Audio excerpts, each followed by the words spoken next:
The purpose of RPL, CAT, and assessment policies outlined in this presentation is to provide guidelines for the higher education sector with regard to the development of institutional RPL, CAT, and assessment policies in the context of national policies developed by SACWA and within the framework of the Higher Education Qualification Sub-Framework.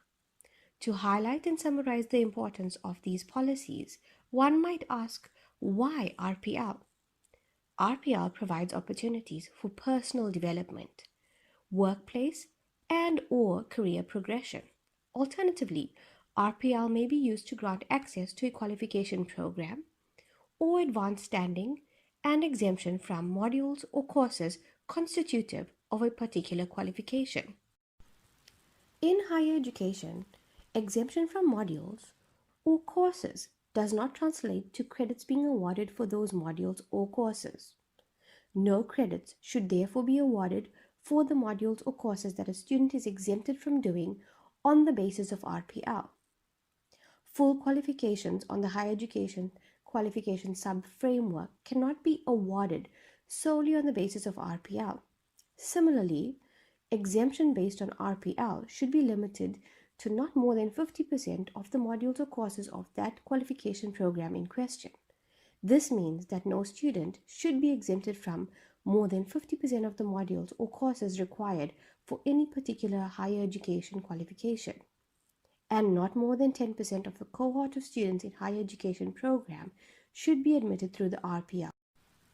Higher education institutions should ensure that quality assurance processes that address the specific guidelines for RPL processes, including applications, assessments, reporting, and management systems, are implemented, and that administrative and support systems, both prior and subsequent to RPL assessment, are in place. Credit accumulation and transfer is crucial to ensure that students are able to receive formal recognition and certification of learning achievement.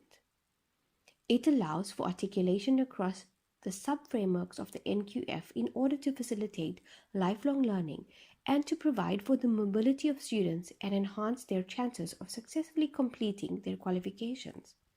While assessment is an integral part of teaching and learning processes, it is not used to measure outcomes alone, but it is also a means to develop lifelong learning.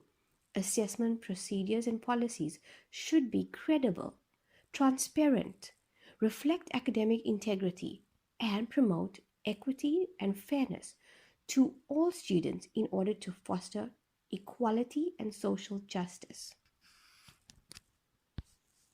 Process. These policies are aligned with the objectives of the HEQSF in developing articulation pathways in order to facilitate access to learning and to avoid duplication of learning already covered. These objectives are echoed in DHET's White Paper for Post-School Education and Training, a program for transformation policy that states that higher education institutions make every effort to avoid unfair and irrational barriers to acceptance and credit transfer and are committed to providing equitable and flexible opportunities for students to enter and succeed in higher education.